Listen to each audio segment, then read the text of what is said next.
criança eu fui mostrando uma característica que era assim, sabe aquela coisa que você fica apaixonada por tudo que é religioso? Então assim, eu era fervorosa na escola pela missa, pela Bíblia, eu tive encontros místicos com Cristo, sonhos fantásticos com Cristo, né? Que foi me indicando coisas que iam acontecer na minha vida. E aquela parte, vamos dizer assim, mais indígena, nativa, né, dos primeiros povos amazônicos, ficou relegada a um esquecimento. Porque como eu não fui criada pelo meu pai, e o meu pai que era o descendente direto de índios, eu trouxe, sei lá, se você quiser, eu posso dizer, trouxe pelo sangue, pela energia, alguma coisa assim que, assim, das minhas primas, por exemplo, que eu conheci, eu era mais indígena de todas, né, a cara. Mas essa parte de conhecimento, de visitar uma tribo, ter vivenciado com aquela tribo os seus conhecimentos, eu não tive. Só que eles fizeram isso através dos sonhos que eu fui tendo, né? Que eu herdava tanto da minha mãe, como a princípio, também da parte do meu pai. Assim como a musicalidade veio da parte do meu pai. Eu escuto o tambor para ver o que ele quer que eu cante.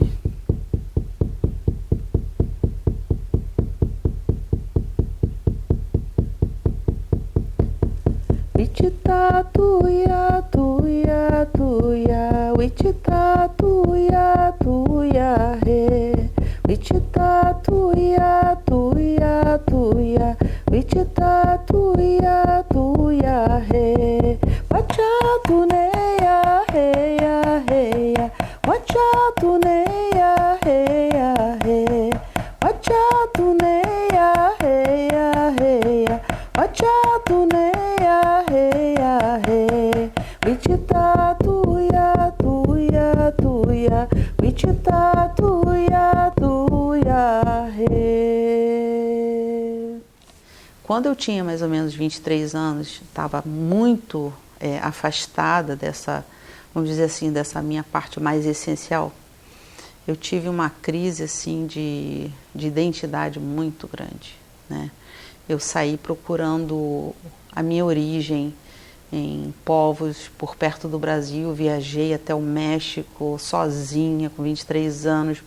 E assim, não foi aquela hippie que saiu sem ter um programa. Eu tinha um programa, eu era apaixonada pela questão educativa, adultos que estavam aprendendo a ler e escrever, assim, numa idade avançada. Era esse o meu interesse, né? E eu fui fazendo pesquisa, e nessa pesquisa eu fui encontrando assim pessoas muito ligadas às tradições nativas dos países, porque eu saí da Colômbia e fui até o México nessa busca. Nunca tinha ido ao Canadá, experiências diferentes, né, como as cerimônias que eu participei, fui muito bem aceita entre eles.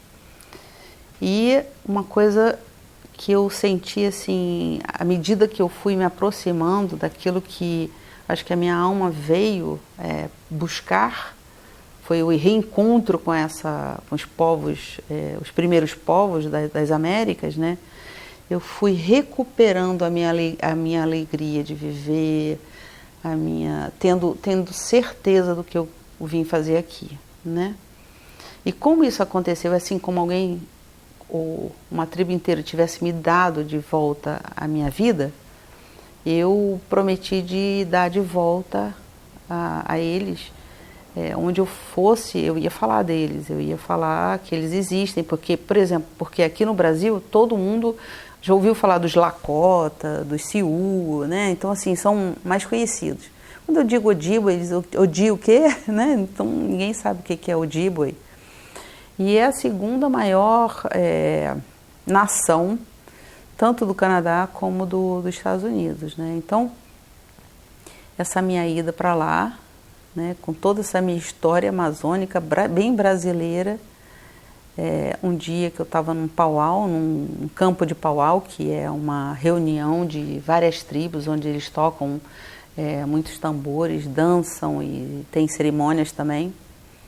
Eu estava numa tenda, né, assim, numa barraca, tinha chovido a noite toda. Quando eu abri aquela porta daquela barraca de manhã e eu senti o cheiro da terra com aquele cheiro de pinho, né, que são árvores que a gente chama aqui de pinheiro, tem vários tipos de pinheiros, mas assim, quando eu senti aquele cheiro, eu digo assim, esse é o meu lugar, eu venho daqui, eu já estive aqui, eu já passei por aqui, um pedaço da minha alma já deve ter andado por aqui, ou então veio impresso no meu sangue, porque era impossível, aquilo dali foi assim, acho que eu dei a maior respirada que eu podia ter dado na vida, né?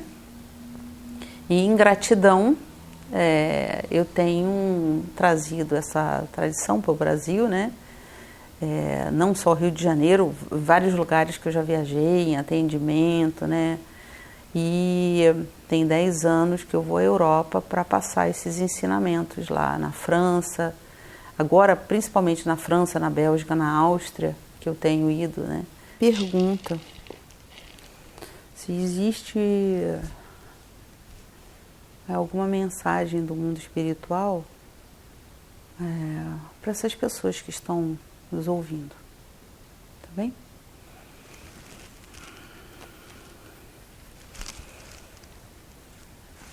Explicando que o som da maraca, né, essa forma que eu vou tocar e o som do tambor, tem esse poder de ampliação, de nos dar a ampliação de consciência, nos levar para um estado alterado de consciência em ampliação.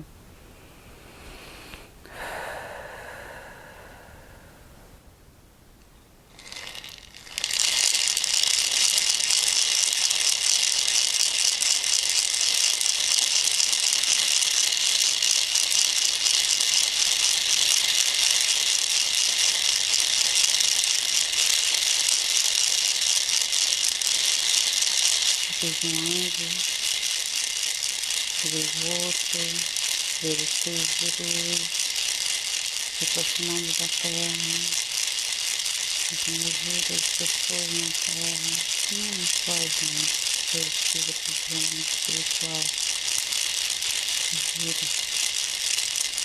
vírus também, nos pedem ajuda, a gente manda amor, muito amor para a nossa mãe.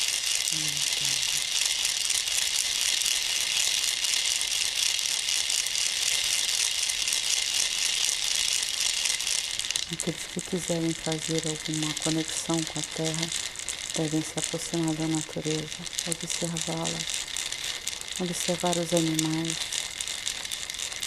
Eles sentem o primeiro toque, são mais sensíveis que nós. Então, observar os animais.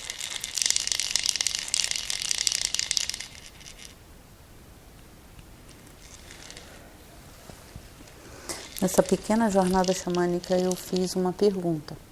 O que o mundo espiritual me pedia para falar para quem for me escutar agora?